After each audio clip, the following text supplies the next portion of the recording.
Hello and welcome to this third episode of Seriously Sick Synth Sounds. Sorry for being one day late.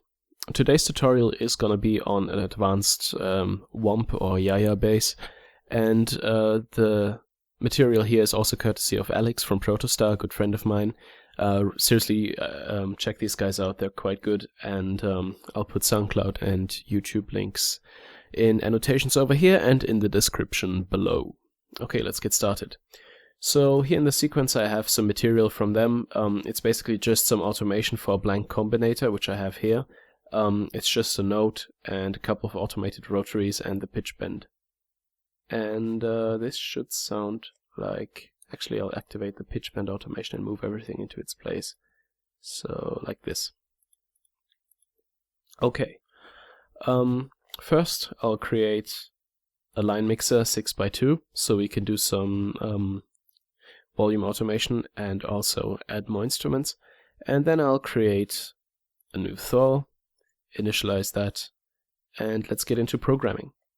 So first I'll leave one analog oscillator, I'll then activate another analog oscillator and turn that one octave up, and then I'll activate a phase modulation oscillator, turn that one octave down, and leave the second modulation wave on 0, and turn the PM amount to about 62. So that will leave us with this sound.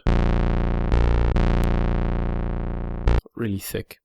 Now I'm gonna do the classic full decay and sustain, and also I'll move the filter frequency down and the resonance up to about this far.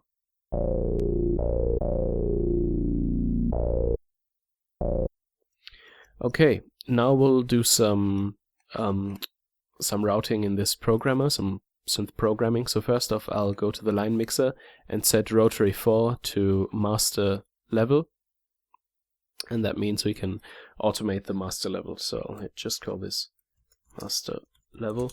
And as I said, this is a bit of an advanced tutorial to save as a proper good patch, which you can easily work with. So this is why I set all this up. Then here, this first rotary is going to be the LFO rate, which we're going to be talking about in a second. And I'm going to route that to the thaw LFO rate, LFO1 rate, here we go. And then we'll just leave these two. Okay, I'm going to set the waveform to this. I guess it's some sort of triangle waveform, activate the key and tempo sync, and I'll now listen back with this rotary activated. Of course you can't hear any effect, but I'll choose the LFO as a source and then route that to the filter frequency, and I'll give it an amount of maybe 72.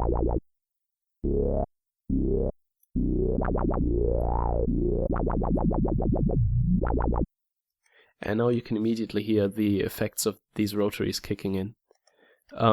This rotary is going to be called LFO waveform, and I'm going to route that rotary 3 to the LFO waveform, and that way with the rotary you can also automate the waveform.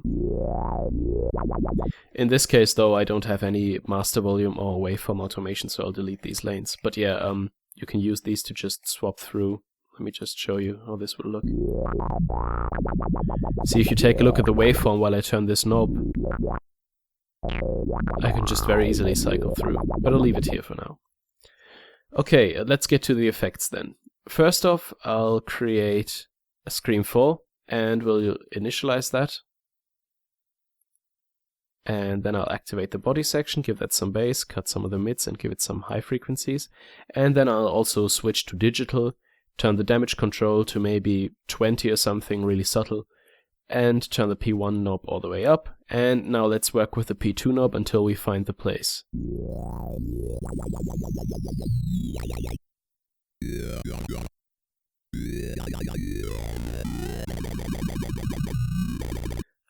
Such familiar sounds. I'll now go to the programmer once again, click the Scream and select rotary 2 and route that to the parameter 2 knob, which will allow us to create to control the formant of the sound. It's not a real formant, but it has the same effect as formant shifting, so I'll just call that Yaya formant. And now if you take a look at the automation.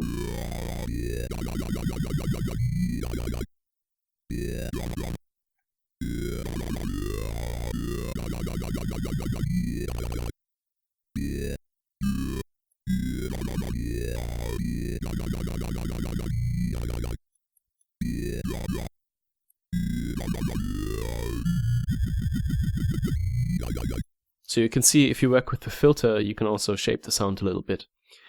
I'll apply some chorus to that as well, to get a bit of a stereo spread.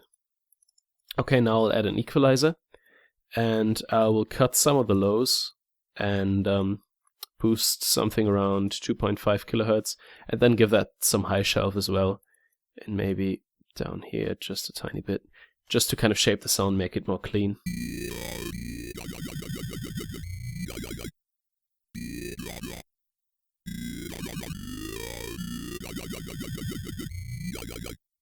And then I'll add another Scream 4.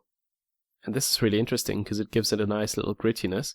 I'll initialize that scream, and I'll give it some overdrive.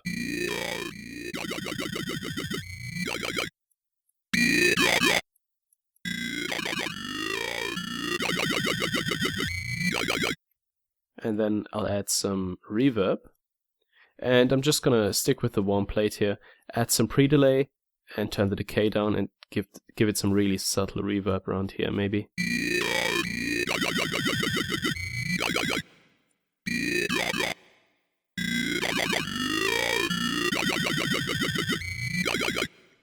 And maybe I'll add a compressor after the equalizer as well. Apply some subtle, or not really subtle, but more drastic compression.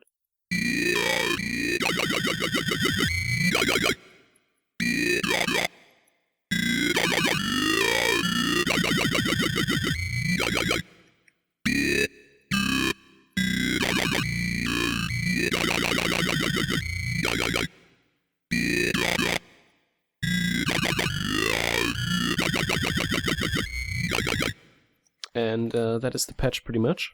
What I would do in your case now is add a really deep sub bass and just copy the notes over, as well as the pitch bend automation. That's always very important. And you'll see with all these rotaries, you now have a nice way of influencing the sound. So I'll just deactivate these automation lanes and play with it myself.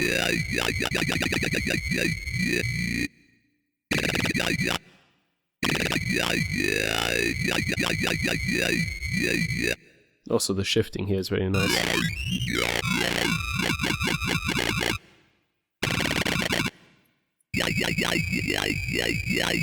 And maybe we can try out another waveform. Just use this knob.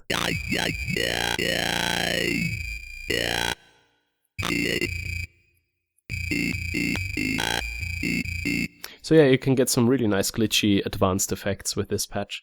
Again, just throw a sub on there and you have a really massive Yaya.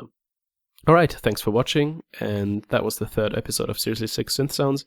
Again, check out Protostar, I'll leave the links in the description, and also subscribe for more tutorials. Thanks for watching, and Dorian Code out.